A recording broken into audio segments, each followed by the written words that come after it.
گہرا تعلق ہے. ہمارے ہاں بہت ساری چیزوں کو لوگ فوکس کرتے ہیں خوش رہنے کے لیے، صحت کو فوکس نہیں کرتے. تو اس لیے میرا ٹاپک میڈیکل سائنس نہیں ہے، نہ میں ڈاکٹروں کی فیلڈ میں ٹانگ اڑاتا ہوں. ایک بات کہہ کے بس میں آگے چلتا ہوں. پنجاب والے تو میٹھا بہت کھاتے ہیں، لیکن اس کی صحت کی وجہ میٹھا کھانا نہیں ہے، کوئی اور وجوہات ہیں. آب و ہوا ہے. جن علاقوں میں گرمی دبا کے پڑتی ہو اور سردی بھی دبا کے پڑتی ہو، ان علاقوں کے لوگ صحت مند ہوتے ہیں عام طور پہ. یہ اصول یاد رکھیں. جن علاقوں میں سردیوں میں سردی دبا کے پڑتی ہو اور گرمیوں میں گرمی، کیونکہ یہ باڈی کی ضرورت ہے. سردیوں میں ٹھنڈک چاہیے ہمیں، یعنی ہمیں ہماری باڈی کو سردی بھی چاہیے. گرمیوں سے فارورڈ کر کے چلا رہا ہوں کیونکہ میڈیکل سائنس میرا ٹاپک نہیں ہے. لوگ کہتے ہیں کہ یہ مولوی صاحب جو ہے نا، تو ان علاقوں میں صحتیں اچھی ہوتی ہیں عام طور پہ.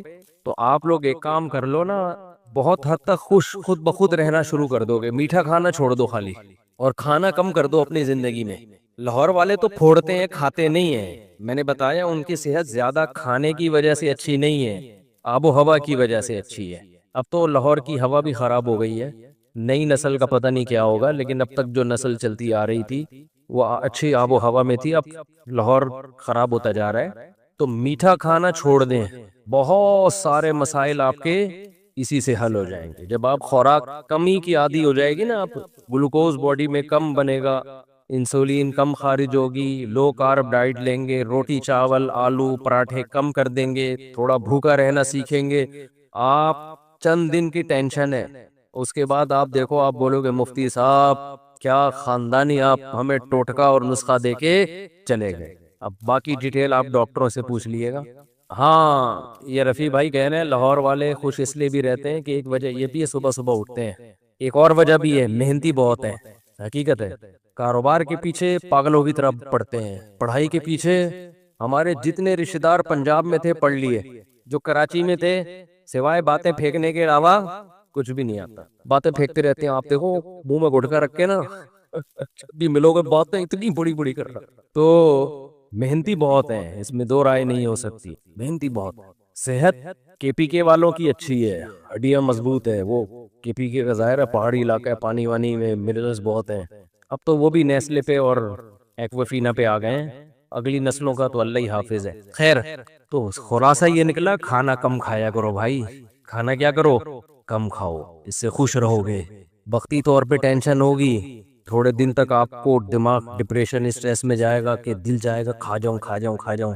لیکن جب عادی ہو جاؤ گے تو پھر آپ کو ایسا لگے گا کہ آپ دوبارہ سے ریورس ہو رہے ہو. ٹھیک ہے نا؟ ہماری شریعت نے کم کھانے پہ صرف زور نہیں لگایا، بہت زیادہ زور لگایا ہے. اور کم کھانے سے کوئی ویکنس، کوئی کمزوری نہیں ہوتی. وقتی طور پر ہوگی، لگے گا کہ جیسے میں کمزور ہوں، وہ اس کی وجہ ہے کہ عادت پڑ چکی ہے. جیسے سٹا لگانے کی عادت ہوتی ہے نا، جب سٹا نہیں ملتا تو کیا ہوتا ہے؟ کوئی کام ہی نہیں ہوتا. تو تھوڑے دن کی ٹینشن ہے، اس کے بعد زندگی بن جائے گی یار. مزہ آئے گا، جینے کا مزہ آنا شروع ہو جائے گا. یہ ہوائی باتیں نہیں ہیں. جن لوگوں نے اس پر عمل کیا ہے نا، ان کی میں کبھی ہو سکتا ہے پوڈ کاسٹ میں ان کا میں انٹرویو کروں کہ پہلے آپ 3 ٹائم کھاتے تھے کیا تھے، 2 ٹائم پہ آئے تو کیا ہوئے، اور 2 ٹائم میں بھی کم کر دیا تو کیا ہو گیا. تو بتائیں گے آپ کو کیا ہو گئے. تو ہمارے مذہب کا بھی حصہ ہے، اس لیے کھانا پینے کو کم کرو، کم. اور میں اس لیے ترغیب دے رہا ہوں تاکہ میں اپنے آپ پر بھی عمل کروں، کیونکہ میں بھی پھوڑتا پھاڑتا جب طبیعت سے وہ جب موڈ ہوتا ہے نا، طبیعت سے ہم بھی پھوڑ دیتے ہیں.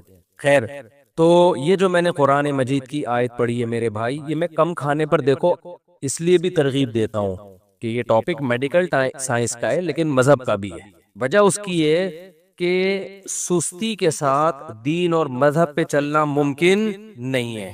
ایک بات یاد رکھو، سستی کے ساتھ خوش رہنا ممکن، بولو، سست آدمی زندگی میں کبھی بھی خوش نہیں ہو سکتا. کتنی ہی خوشیوں کے اسباب اکٹھے کر لے وہ خوش نہیں رہے گا. سست آدمی کو آپ بٹن لا کے دے دو نا کہ جو مانگے گا تیری خواہش پوری ہوگی، پھر بھی وہ ڈپریشن میں جائے گا. اب میں آپ کو کیا بتاؤں، اب مجھے یہ چیزیں مثالوں سے سمجھانی پڑتی ہیں. دیکھو، ہمارا مذہب یہ چاہتا ہے کہ ہم دنیا میں ٹینشن میں رہیں یا خوش رہیں.